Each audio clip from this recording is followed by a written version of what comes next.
నేనే మార్గము, నేనే సత్యము, నేనే జీవము, నా ద్వారా తప్పని మేసం మీద చెయ్యి వేసి తిప్పి చెప్పిన దేవుడు ఎవరండి ఈ ప్రపంచంలో? చెప్పమనండి, చూపించమనండి. నా ద్వారా తప్ప ఎవడు అంటే ప్రపంచంలో కోట్ల మంది ఉన్నారు. ప్రపంచంలో ఎన్నో మతాలకు చెందిన వాళ్ళు ఉన్నారు. ప్రపంచంలో ఎన్నో ధర్మాలకు చెందిన వాళ్ళు ఉన్నారు. వాళ్ళ నమ్మకాలు వాళ్ళకున్నాయి, వాళ్ళ ధర్మాలు వాళ్ళకున్నాయి, వాళ్ళ గ్రంథాలు వాళ్ళకున్నాయి, వాళ్ళ భక్తి వాళ్ళకుంది.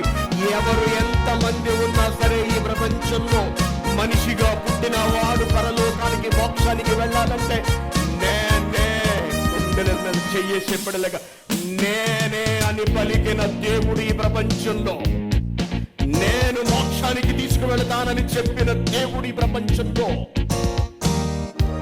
నేనే